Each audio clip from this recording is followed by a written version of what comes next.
My bad, y'all. We got cut off. Y'all see the chickens? Hey, chick, and rooster. Chick, and rooster. Y'all see the chicks and the rooster? But yeah, we got cut off, y'all. But we were talking about 2017. 2007, my bad. In 2007, I'm riding around in this 5-class BMW. I'm 23 years old, feeling good, got money in my pocket, dressed nice, living in Daytona Beach, Florida, driving around stunting, looking for females. They're looking for me. I'm pulling up, they coming out. So I'm feeling good. Now here it is. What am I doing right now? So did those feelings that car, when I got it, it gave me, and the experience it gave me, did it last forever? Or am I currently walking on foot?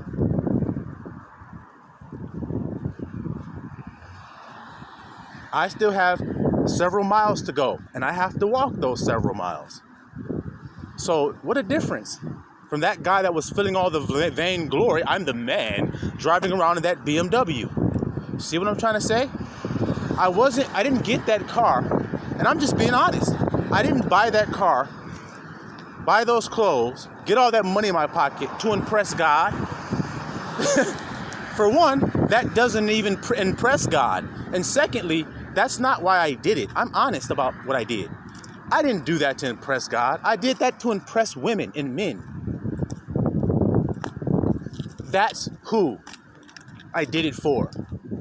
I thought it when I'm sitting in there talking to the car salesman about it, and we're going over the money and what's got to be done and the car payments and all that. We're going over all of that, and as he's talking, I'm just thinking in my mind about where I'm pulling up to first.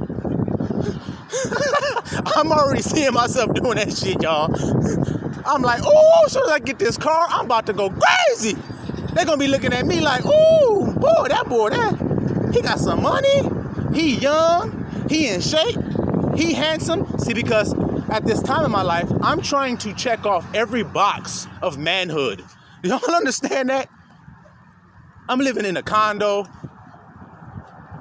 I got a woman that I'm already with at this time. Beautiful, badass, well-educated doctor who I'm with at the time, who wants to marry me, but I'm 23 and I'm young and I'm like, no, I ain't ready to settle down like that. I'm having too much fun with this BMW running around chasing these girls. Messing with them when you at work. See what I'm trying to say? Chasing that bottomless pit of lust. Pull up on one girl, she all impressed. Oh my God, this your car? Yeah, girl, you know. Had to level up, you know what I'm saying? Let's go for a ride, come on. She hop in, we spend all that whole day together. Do what people that think they grown do. And then when it's done, drop her off, pull off up to somewhere else. Oh, that's your car? Yeah, girl, you know, I just got this damn thing, you know. I'm probably thinking about getting another one by the end of this year. Nigga be lying and shit. Already got some. He embellishing that shit, making it more than what it is. You see what I'm trying to explain to you? I'm just having a real conversation with y'all. I'm just real enough to admit this stuff. When you're sitting at the light in a car and you got what looks like a pretty decent souped up car, it may not even be a beast, but it got some power to it. With a dude that come up next to you in a car that got some power in it, what do? He get to looking at your ass. He get to revving his engine. He get to smirking at you and shit like, you want to race? What you want to do? Whoa, whoa, whoa. What you want to do? And you sitting there like, man, come on, man. Come on. You might be in a sleeper, though. But you like, come on, man. Chill out, bro. I'm just minding my business. But here you go at the light. As soon as the light turn green. Whoa! I'm trying to tell you, man. We've done this so many times that you can't fool us over here. When I was in high school, man, my friend, he used to like tuners and shit, like Fast and Furious. His mother had a 92 Honda Civic. And at that time, that was like the hot commodity when it comes to tuners. You get one of those, you can have a lot of fun with it, do a lot of stuff to it.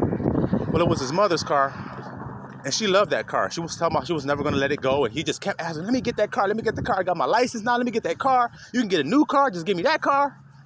Well, eventually, she told him she wasn't going to do it. But at this time, this was a really good friend of mine. We spent all our time together. One day we're at his house, and I remember this. His mother comes in the house, and she's like, hey, come look at my new car. He's like, what? So, of course, we run out the house. She's got a new car pulled up in the driveway she had just bought. He didn't know it, but she had just bought it. She's like, look at my new car. So, of course, as soon as he sees that, he goes, what you going to do with the old car? She just gave him the keys. Here you go. And he's so excited and so happy. Well, he starts doing things, hooking his car up, right? And like I said, we're in high school, so he's excited about this, driving it to school. He picking me up, we riding together. He got his little new exhaust system on there. Got a little spoiler put on there. He feeling good, got a little lights in there and shit. He's starting to build it. Well, he's happy about this, right? Feeling good. Well, there used to be this little area in Detroit, and there are many, because, you know, Detroit is the motor city. It's all about cars here. Well, on one of our main streets that run through the middle of Detroit called Gratiot, on the weekends, I don't know if they still do this because this was years ago for me, but on the weekends, all of us high school students in like East Detroit High and Roseville, Mount Clemens, and all those schools that were around there, Warren, we would all come to Gratiot with our cars and drive up Gratiot. It was a big street. It's a big street with a big turnaround, lanes on this side, lanes on that side. Well, we would all get in our cars that were all hooked up and nice and shit as best as we could, and we would drive up Gratiot and just cruise around. We would drive a couple miles down, maybe till about 11 mile, turn around, loop around, or 12 mile, loop around, come back down all the way to 8 mile. Get down to 8 mile, loop around, drive all the way back down to 12 mile. Go down to 12 mile, loop around, come back down to 8 mile. And you would just loop around like this on the weekends, just driving up, seeing people that you're seeing, stopping at gas stations, kicking the shit, trying to race people on the street that you meet at the red lights. Like I said, tell people you admire their cars, they tell you they admire yours. Just showing love, having fun. Y'all understand that? So all of that cruising we were doing, looping around, why were we doing that?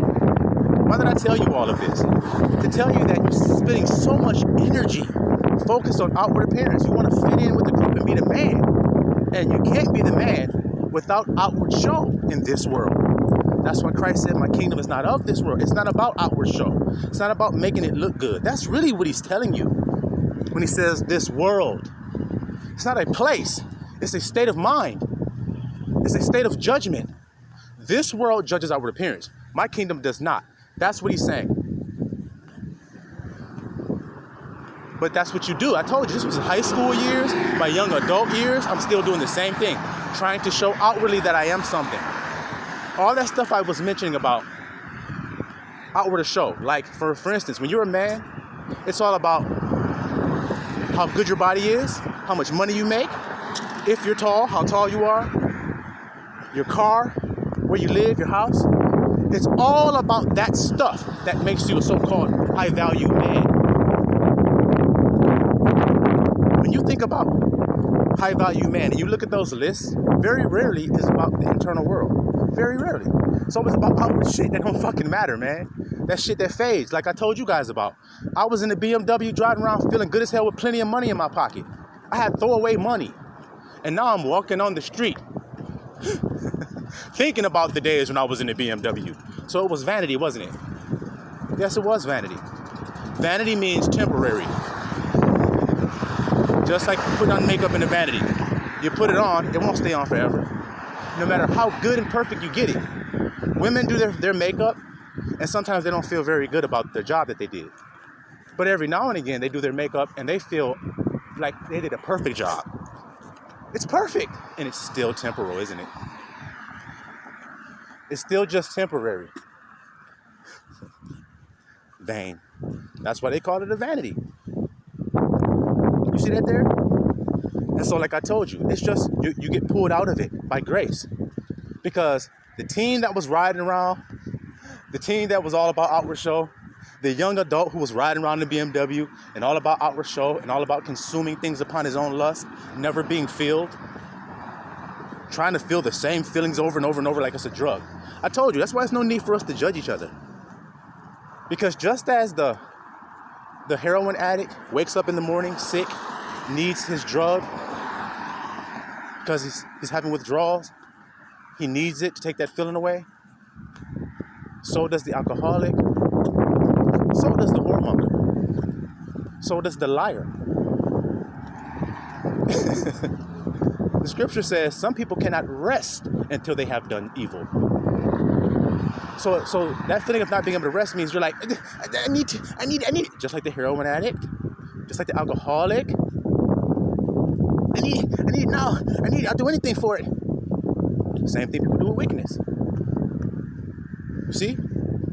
So to be pulled out of that world, someone has to come and save you from it. Well, it has to be somebody from another world. And what did Christ say? I am from above, ye are from beneath. A man cannot ascend into heaven unless he has first what? See how that's going? They said they saw him ascend into heaven. Well, what does that mean then? If they saw him ascend, he must have first did what? See how this is going, y'all? See? And that's why you couldn't find satisfaction, little flop, trying to live in a world of outward show. You're too peculiar for that. You're too special for that. And I'm just using the words that your Heavenly Father described you with. And He's your maker. So imagine what I'm saying to you right now, little flock. Abba created all these human beings on the earth. And then He has a select, or what He calls an elect group. So say like you have some little figures, action figures that you had made and created sitting in front of you. And they were all practically the same. Like those little green soldiers. They were all practically the same. But one of those little green soldiers you picked up. And you infused him with qualities. Because you're the creator, you decide what you want to do. And you caused a change to occur in this particular little green soldier. You made him unique and different, or as he says, special and peculiar among the green soldiers. So now when the green soldiers go forth, the green soldiers have a program. See, you're not free if you've been given a program. You see what I'm trying to say? That hinders freedom. Programs do. That hinders the freedom that you have to choose. Somebody give you a program, you're no longer choosing. You're just following the script.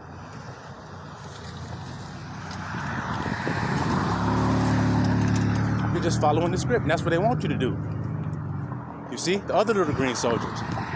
But Abba's like, nope, you're not. You're a different kind of soldier. You're this. And then you're looking around saying, well, I'm the only one of this. There's 17 other green soldiers that are going along doing their thing. How come I'm not supposed to go along right with them? Because you're set apart for a set apart purpose. You're not the same thing. You're different, dude. I can make different soldiers if I want to. Why are you the pottery asking the potter what he has made? Why are you doing that? See what I'm trying to say to you? And so it is with us. Be not conformed to the image of this world. Now you should have a clear understanding of what the image of this world is. Look at me. Look at me. Listen to me. Look at me. Hear me. That's it. That's all it is. Why do you think those cars that I told you about that are real nice, how come they're so loud? Because those are the two things that this world goes based on. Just so easy, guys. It really is just so easy. That's why the car look good and it's loud too. Because it's a double appeal, and isn't it? Isn't it a double appeal to you? You be like, ooh, that mother looks sweet, sounds sweet. See? I want that. See what I'm trying to say to you? And now, the peculiar people, what sets them apart? Before we end this message, what exactly is it about the peculiar people? Because they are dwelling in the world. He's put the green soldiers and the peculiar soldiers in the same world together. Now, the peculiar soldiers aren't of this world, nor are they to be conformed to it. So he gives them their instructions. There are slave, bond, which are green, and then there are free. In other words, there are children of Hagar, the bondwoman, and then there are children of the free woman, who is Sarah. And the children of the bondwoman are not going to be heirs with the children of the free woman, per scripture. So the little green soldiers will not partake in the world of the little peculiar soldiers. You see? The little peculiar soldiers are only sent to convert the little green soldiers over to peculiar soldiers so that they can enter into their world. So we have a battle of worlds. They're trying to get you to come into the world of sight and sound, and you're trying to get them to come into the world of the heart. In other words, overcome light with darkness. Light and darkness means truth and ignorance. So overcome their ignorance of life. The green soldiers overcome their ignorance of outward show with the heart of the matter. So that's what I'm doing. That's what I'm doing. I gave all that shit away. I gave it away. Gave all them clothes away. Gave all that money away. Gave all of that jewels away. Gave it away. And said, Father, teach me the new free way of living. Instead of that bondage I was in when I thought I had everything. I had nothing because I had not love.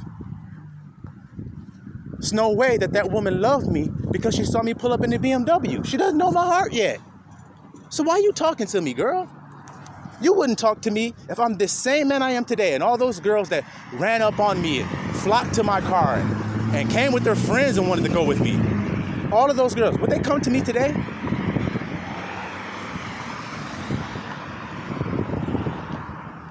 Nope. They wouldn't give me a second look.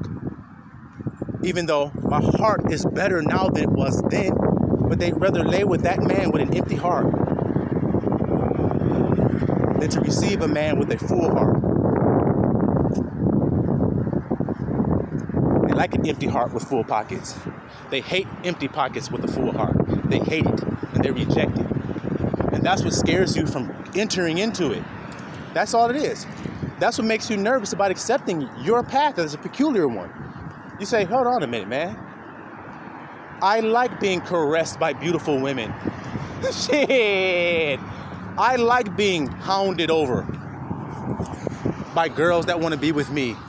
I like men coming up to me, asking me about the engine in this car and what year it is and how much I spent on it. I love that feeling of being able to describe my goods to people. You're telling me give that up? Then what will I have? He says, y'all want the praises of men so bad that y'all don't even receive the praises that only come from God. This is all scriptures, I'm telling you. All in the scriptures. He said there is a praise that only comes from God, not from men. It only comes from God. I want you to hear that word, only. It only comes from God. What kind of praise is that? Well, what does he judge? Your heart. So then he's praising you for the workings of your heart. And men don't do that. They don't do it. They only praise you for the illusion of having a good heart. Not when you really do. Just the illusion of having a good heart. Oh, wow. Did you hear about that celebrity that went down there on Thanksgiving and gave all of those kids free turkeys and gifts? What a great guy. He only did that to make an illusion. And if you went in his heart, you'd see that was true. He has premeditated this whole illusion to make you believe that thought you're believing, to make you shed that tear you're shedding. It was all an act to make you believe that.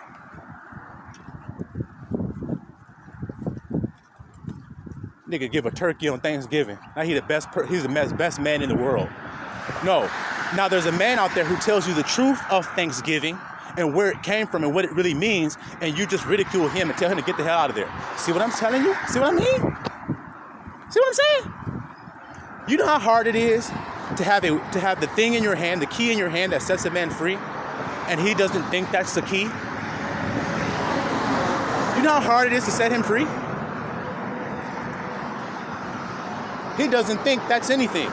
That key you got in your hand. He's looking at that key like, what's that? What am I supposed to do with that? The key is truth, by the way. What am I supposed to do with that, man? Matter of fact, I'm nervous of that thing. Shit. I'm nervous of that thing. That thing looks like a skeleton. It's a skeleton key. Yeah, that's because it goes to the bone and the marrow of a man. Woo! That's why it's a skeleton key. I'm cold. That's why it looked like a bone, because it goes through your bone and your marrow, exposing the intents of your heart, like I just told you. You put them turkeys on that truck, had some people call you when it was ready to be given away. You pulled up in your Lamborghini and your photo op, and then you went in there and started giving those turkeys away. Make sure the cameras were on you. You don't even know where the turkeys came the fuck from. Y'all know I'm telling you the truth. Y'all know I'm telling you the truth. That don't help them kids. What helps them is telling them the truth, setting them free from growing up in that same damn lie you grew up in, putting that same pressure on them, that same burden Christ said Pharisees put on people. Pharisees are outwardly righteous people that appear righteous. When you see them, they're putting a burden on you. You say, damn, if I want to be righteous, I got to dress more better. I got to talk better and become more educated. I have to get more degrees and become higher status and rub elbows with more higher status people. Then I'll be righteous like that preacher or that pastor is. Because that's what makes him righteous. No, it's not what makes him righteous. It's not. So ain't no need in listening to these lies anymore. It's the point that I'm telling you guys today. And ain't no point in wasting your energy impressing men that last for a second. Are men temporal? This flesh, can it inherit the kingdom of heaven? See what I mean? Flesh and blood can't inherit it. So, but y'all keep thinking that it do. Yes, I put this on, I'm clean. I do that in the flesh, then I'm right. He said it's filthy rags what you do in the flesh. It's what you do in your heart that matters. Because if you clean in your heart, then what you do will be clean. Or as he said, you clean the inside of the cup, the outside will be clean too. Come on, y'all. Silawan Israel.